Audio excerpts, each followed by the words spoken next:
Hey guys, welcome back to Contest Prep University. I'm Joe Klemczewski with Adam Atkinson, episode 3 in our series on hormones. This one's going to be about the androgens, or specifically testosterone, because we're going to talk about retaining lean body mass, which is everybody's nightmare.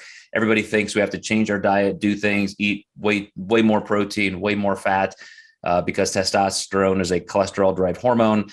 But it's just not true. And I'll show you conclusively, Adam, that when you have a higher fat diet, like when you get to 40 or so percent of your calories from fat, testosterone actually goes down. But conversely, if you get under about 10 to 15% of calories from fat, testosterone can go down. What matters more than anything, not your fat intake, but your overall energy balance. So how hard you're dieting. We keep talking about this. And then also your status, how low is your BMI? Eric Helms in our Nutrition Coaching Global Mastermind brought up the case study of, I think is it Chris Foz, who did somebody who's a great drug-free bodybuilder and did kind of a self case study through a prep. He started with a testosterone level at around 1,000 nanograms per deciliter, which is really, really high for a drug-free person. It's within normal limits, but it's the high end. And then by the time he was in contest shape, it was down to 250. And yet he felt fine. He had retained more than 95% of his lean body mass, which is actually pretty exceptional. And then within about 2 or 3 months, he was recovered back up to where he was. So in the sport, getting that lean, you're going to have some disruption like that. But there are also, again, things that you can do to mitigate that. So obviously you're a coach of a lot of people, and this is a primary concern. So what do you do with macronutrient profiling and just dieting in general to make sure that people maintain the highest anabolic capacity, the highest testosterone levels? Yeah, for me, there is supplementation that can go, far with that. I have some clients that are on exogenous testosterone. So with those clients, it's not really a worry because they're just going to stay at a baseline.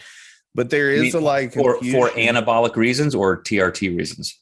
For both, actually. So I do see both. But going back to kind of the beginning, you had mentioned that you just don't see that much of a dietary effect with an enhanced user in terms of, oh, this person's on 500 milligrams of test a week, I need to give them a ton more carbs. I actually find that people are pretty, that doesn't make them that super physiological in terms of food intake, which was really surprising with me when I first started working with enhanced athletes. Me as well. For a while, I would increase their food. I mean, I've made mistakes as a coach. And now, say somebody starts a cycle or something like that, they wonder, why aren't you increasing my food? Because my test is going to be through the roof. And I'm like, well, one, I want to see how much weight you gain just from that alone. And two, I find a lot of my people don't need an excessive amount of food just based on testosterone levels. Mm-hmm. Well, one of the things too that I looked at, and I was shocked as well, because anecdotally with my own clients, I learned that lesson. And then in a meta-analysis looking at the hormone response to different forms of dieting, the androgens were just the least important when it comes to fat loss. So you can jack testosterone up as high as you want. It's not going to help them lose body fat. Matter of fact, it can actually make it harder to lose body fat, because you're just more anabolic. So your body is wanting to store, not lose. So that's why a lot of people jack up, T3 and that kind of thing, clenbuterol.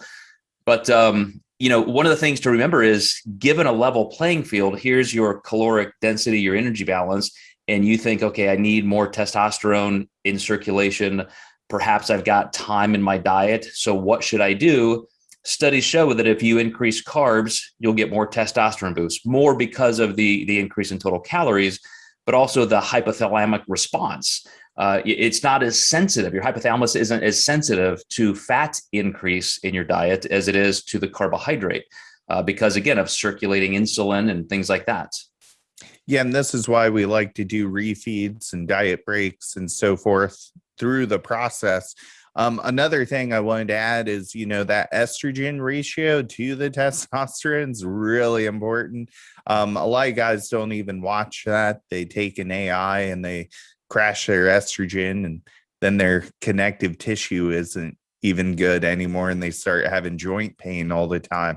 So, estrogen is really important for both fat loss and hypertrophy, and it doesn't get enough merit through the process. So I wanted to pin that in there. But yeah, doing diet breaks and having refeeds through the process for men and women. Women are going to have lower testosterone levels, but still testosterone at that is important through the process. And what's interesting, I mean, we're going to add a ton of things, but because it's just so broad reaching, women tend to do better at retaining lean body mass, a point Eric brought up last night, because their testosterone is just so low anyway. And that shows, like again, you said, like an average person, like my testosterone levels may be 600 nanograms per deciliter. My wife's is probably 16. So you think, 600, 16, how could she even have a single ounce of muscle on her body? How could she even function? But those numbers just aren't that important. And so even when people start using TRT levels of hormone replacement, it's not always just a panacea of all of a sudden gaining muscle. I'm added 100 pounds in my bench press. You have to get into super, super, super physiological levels, like 20 times the normal amount, to start seeing those anabolic responses. But then, just as we mentioned, that doesn't necessarily help you lose body fat. Yeah, and then you got to look at the health component with that as well. Mm-hmm. But the bottom line, just to wrap this one up, is the best way to keep your testosterone levels high: don't overdo cardio, get plenty of sleep, don't force yourself into a calorie deficit that's too low. Those are the only things you can do. There's just no magic pill after that. But we're gonna hit on the women's side some of the menstrual issues dealing with estrogen and progesterone.